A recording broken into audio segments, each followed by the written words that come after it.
जय श्री कृष्णा। राधे राधे। हिंदू धर्म में मोर पंख का बहुत महत्व है और मोर पंख न केवल भगवान श्री कृष्ण को प्रिय है बल्कि माँ सरस्वती, माँ लक्ष्मी, भगवान कार्तिकेय, गणेश जी महाराज, भगवान शिव और साथ ही श्री हनुमान जी को भी पसंद है। तो हिंदू शास्त्र में मोर पंख रखना बहुत शुभ माना जाता है। मोर पंख कुछ लोग घरों में सजाने के लिए इस्तेमाल करते हैं तो कोई अपनी किताबों में रखता है। लेकिन क्या आपको पता है मोर पंख आपके घर के वास्तु दोष को भी ठीक करता है और ग्रहों की पीड़ाओं से मुक्ति भी दिलाता है। भगवान श्री कृष्ण के माथे पर सजाया जाने वाला मोर पंख जितना खूबसूरत दिखता है उससे कहीं ज़्यादा प्रभावशाली है, क्योंकि इनके बिना तो भगवान श्री कृष्ण जी का श्रृंगार ही अधूरा है, उनका पूजन ही अधूरा है। घर में मोर पंख रखने से बुरी शक्तियों का नाश होता है।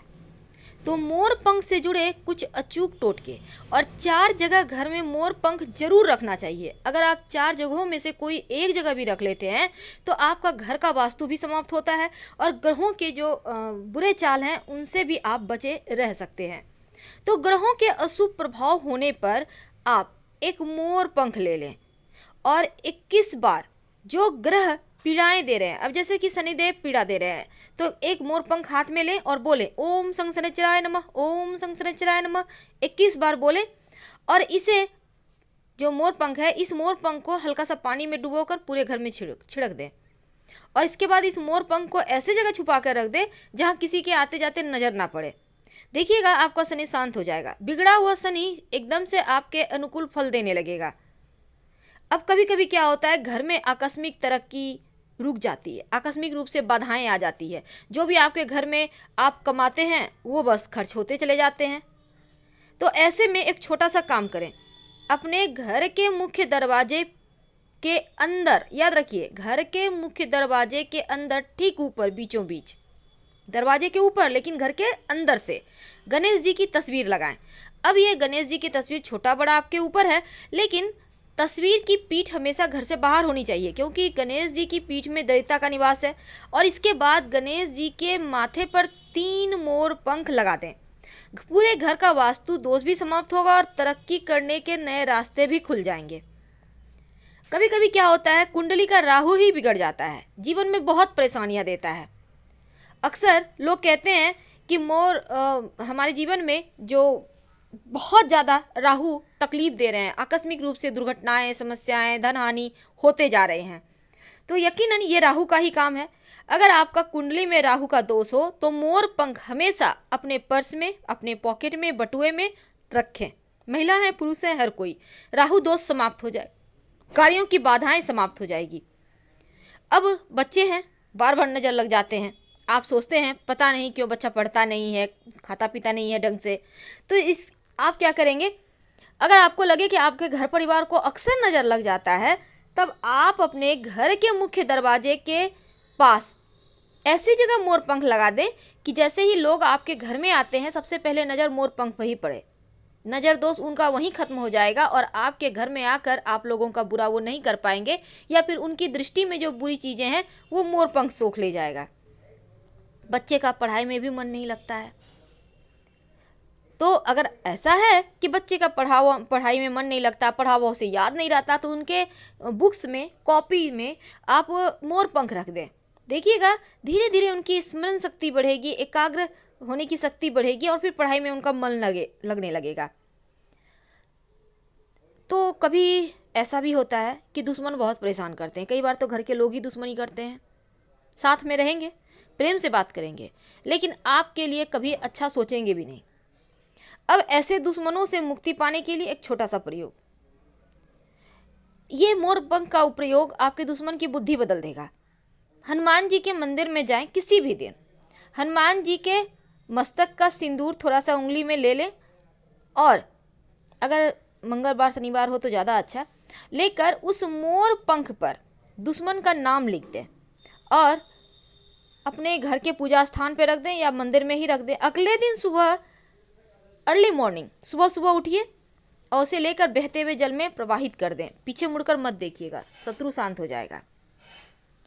कई बार बहुत कोशिश के बाद भी आपकी मनोकामना पूर्ण नहीं होती, काम में बार बार अड़चने आती है, तब ऐसे में अगर जीवन में प्रेम खो गया हो, वैवाहिक जीवन में समस्या, आपके जो लव है उनके साथ आपकी नहीं बन पा रही, तब आप भगवान श्री कृष्ण राधा जी के मंदिर में जाकर एक मोर पंख उनके माथे पर सजाकर छोड़ दें।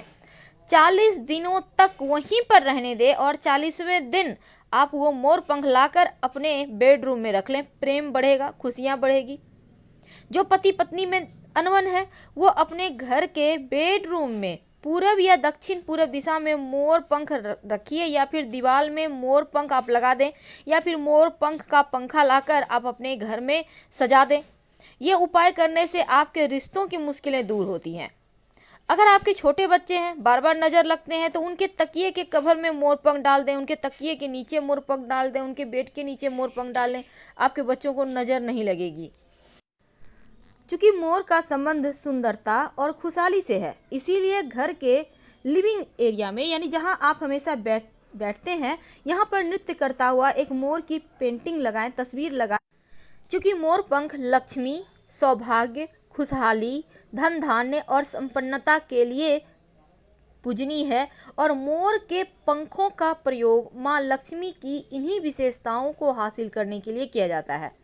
तो मोर पंख को अगर आप बांसुरी के साथ घर में रखें भगवान श्री कृष्ण के पास, तो तस्वीर ये जो आप रख देते हैं उनकी तस्वीर के पास, तो रिश्तों में प्रेम बढ़ता है, सुख बढ़ता है, सौभाग्य बढ़ता है, खुशहाली आती है। मोर पंख जितना खूबसूरत दिखता है ना, उतने ही काम का है। अगर ग्रहों का अशुभ प्रभाव ज़्यादा परेशान करे, तब आप प्रयोग मोर पंख का जरूर कीजिएगा। वैसे तो हर धर्म में मोर पंख का इस्तेमाल करने का विधान है, और मोर पंख का टोटका दुश्मनों को, जो वो आपके ऊपर परेशानी डाले हुए हैं या आपके जीवन में परेशानियां क्रिएट करते हैं, तो वो खुद ही अपने जाल में फंस जाएंगे। अगर हमेशा ही बिजनेस में नुकसान हो, बेवजह का पैसा खर्चा हो, परेशानी बढ़ जाए, तो आप अपने घर और दुकान में पूरब दिशा में मोर पंख एक लगा कर रख दें। आप चाहें तो फ्रेम कराकर भी रख सकते हैं। नकारात्मकता खत्म होगी, लक्ष्मी आती है, क्योंकि मोर पंख जहाँ रहता है वहाँ सिर्फ सकारात्मक ऊर्जाएं आती हैं। और अगर लाख कोशिश करने के बाद भी बार बार काम अटकते हो, मनोवांछित फल नहीं प्राप्त हो रहे हो, तो मोर पंख का प्रयोग जरूर कीजिए और अपने घर में ला के रखिए। तो पहला मोर पंख आपको ला के रखना है अपने गणेश जी के तस्वीर के ठीक ऊपर। कहाँ रखना है? घर के मुख्य दरवाजे के अंदर की तरफ से गणेश जी लगाने हैं और उन्हीं के माथे पर मोर पंख सजाना है। दूसरा, आपको ऐसे जगह लगाना है कि आते जाते लोगों का नज़र पहले मोर पंख पर पड़े, बाकी अन्य चीज़ों पर। तीसरा, आपको मोर पंख अपने भगवान, जो आपने पूजा स्थान पे भगवान की तस्वीर रखी है, वहाँ पर बांसुरी और मोर पंख भगवान श्री कृष्ण को भेंट करके वहीं पर रखें। और चौथा, आप अपने बेडरूम में रखें। तकिए के नीचे रखने से बच्चों के लिए बढ़िया होता है। अगर आप चाहते हैं कि आप जल्द से जल्द करोड़पति बन जाए, कहने का तात्पर्य धन इतना रहे कि करोड़पति का मतलब ये नहीं होता है करोड़पति। करोड़पति का मतलब होता है कि इतना पैसा हो कि आप सुकून से जीवन जी सकें, ऐसा न लगे कि आपके पास कुछ नहीं है, बहुत परेशान है, कम से कम अच्छे से लाइफ जी सकें। तो ज्योतिष में कहा जाता है कि जहाँ पर आप पूरे परिवार के लोग एक साथ इकट्ठा होकर बैठते हैं, वहाँ पर मोर पंख रख दें। आप चाहें तो अपने टेलीविज़न के पीछे से सजा सकते हैं, हमेशा ही नज़र पड़ेगा।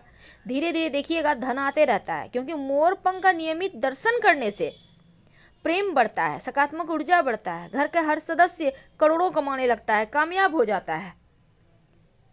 तो छोटे छोटे प्रयोग तो हैं, लेकिन पूजा स्थान पर अगर आप के घर में, जैसे कि देखिए बहुत सारी देवी देवताओं को मोर पंख सजाया जाता है, जैसे शिव जी के माथे पर, गणेश जी के माथे पर, आप अपने पूजा, तो अपने पर्स में, बच्चों के किताबों में, बच्चों के पर्स में, उनके पॉकेट में, यहाँ तक कि आप चाहें तो बच्चों के जो बैग हैं वहाँ भी रख सकते हैं।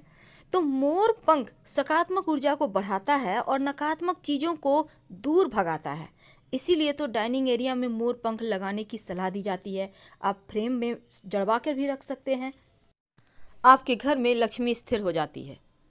जहाँ मोर पंख होता है वहाँ सिर्फ सुकून होता है, पॉजिटिव एनर्जी होती है, निगेटिविटी का भंडार हो ही नहीं सकता।